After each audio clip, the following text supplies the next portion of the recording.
Hello, I am Stephanie Joy, the attorney at All Things Social Security and Joy Disability Law. Your video is about to start. I just wanted to remind you that if you click the join button below, you can learn more about the memberships offered at a very affordable price that can give you a little more direct attorney answers to your questions. Have a great day and enjoy the video. Hey, fraud law review. Do you all remember, this is like 7 months ago, after I checked in with the OIG and I learned of this Missouri case with a 36-year-old fellow by the name of Rives or Rives. Even then, I didn't know how to pronounce it. And I reported on what they were saying about him being, I think he had pled guilty at this point to some really massive fraud and elder exploitation and complete stealing monies from two victims. And at that time, of course, sentencing hadn't taken place. And I'm really big about the sentencing, right? So subsequently, there was like a part two to that because he had an accomplice and that person must have pled guilty or something. So I think we touched on that. And now I just checked in with the OIG, Office of Inspector General, as I tend to do periodically, and here's what I found. It's all connected because it's them following up, which I'm really thrilled about, to report the sentencing that went on, not just the fact that the person was convicted. Because the last thing we want to hear is that someone got a slap on the wrist for doing something so horrible. Really, really horrible what he did. I'll link the prior video that explains what he did, but I think there's even some more details here, like his mama was involved as well. 57 years old. I mean, come on, she could be my peer. This is disgusting. So anyway, let's talk about the sentencing. So this is a June 27th, 2024 reporting by the Office of Inspector General. So it's only about 5 days ago. Again, this is the Eastern District of Missouri. It was St. Louis precisely. So it looks like they're saying Dun, dun, dun, dun, dun. All right. Overall, he had, financially exploited two elderly women while committing disability fraud. And he has been sentenced to 87 months in prison in order to pay more than $1.1 million repay. They go on to, refer to him as a 36-year-old person. He's ordered to return a total of 6 vehicles that he obtained from his two elderly victims. If you recall, he was a contractor doing a little bit of home repairs. And somehow he was able to get all these titles switched over to him, and he took houses. I mean, it was really bad. Meanwhile, all the time, I think he's claiming to be disabled, but I'm not sure about that. I have to go back and listen. Okay, so this is going back to January. I thought it was about 7 months ago when we'd first reported on this and how he had pled guilty. So this is the sentencing phase. Bum, ba-dum, bum, bum. All right, so they reiterate that he admitted to fraudulently receiving payments from the SSA in terms of supplemental security income. So that would be the welfare program he was stealing from. He had applied in 2010, claiming to have a mental health disorder. He repeatedly, and you know what, this really ticks me off because there are people with serious mental health disorders, and it's not greed, that's more of a character trait. And this is why this is kind of why they have such a problem proving their cases. It's very internal, it's not visual. And when you pull off a long-term scam, and I can't even imagine what his medical record said. Like, how did that happen, right? But it's such an injustice beyond just what he stole. It's what people like him cause truly mentally ill people who cannot work, cannot function without great assistance in society without help. And he literally is a cog in their wheel. He is, this kind of behavior is what makes it so difficult for them, partially, to prove their cases. So the damage done is more than the 1.1 million he has to repay, by far. The lives people like him and their behaviors put upon vulnerable, particularly mentally ill, severely mentally ill people is just appalling. All right, I digress. Here we go. He repeatedly pretended to be incapable of answering basic questions during interviews and evaluations. He falsely claimed to have memory problems and difficulty concentrating, following instructions, and completing tasks. That must have been what he put on his function report. He claimed he had never been employed, could not drive, was unable to handle his financial affairs, and had no assets. There are people that truly have those problems, and here's this guy lying about it, right?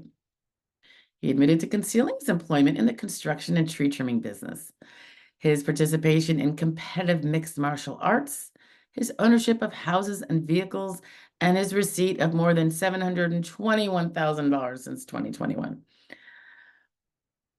Of course, they have a sentence in here that says he now must repay the SSA $120,000 and change. I don't know if that's a typo or not. Maybe not. He also admitting to financially exploiting 2 elderly women. He obtained 4 vehicles and checks totaling more than $850,000 from one woman for construction work on her house, most of which was never done. If I recall, these houses were valued at about $135,000, as they were. So where do you get off charging the lady, whether she knew it or not, she was getting gypped $855,000. He used her debit card for personal purchases for himself and his family. He executed a quitclaim deed and transferred a house belonging to the other victim, remember there was 2, into his name. He moved her from her home and into a nursing home and permitted his mother to move into her home. How's that for nepotistic in the worst possible way? I'm laughing, but honestly, I think this is so sickening. I'm really more angry. But that's just how I, behave when I'm angry, and there's nothing I can do about it in particular besides review it. During that time, the administrator, the nursing home administrator had testified during the sentencing. I think they had already provided obviously information before, which helped lead to more of the investigation and the ultimate conviction. But the nursing home administrator testified during the sentencing hearing, which is the one that just happened, that the victim was left at the facility with 2 sets of pajamas, 2 dresses, a pair of slippers, and a couple sets of underwear. The victim received additional clothing purchased by the administrator through donations obtained at the nursing home. So not only did the guy strip her out of her own home, put her in a nursing home with barely anything to dress in. The victim was left without a single memento from her childhood or the international trips she had made with her late husband. A sentencing memo, according to a sentencing memo filed by the Assistant U.S. Attorney Tracy Berry. The memo also says that Rives, again, as you know, I'm illiterate and I don't know how to pronounce the name, was convicted in 2009 of another case involving the financial exploitation of the elderly and accused in a similar case in 2014. We didn't know that before.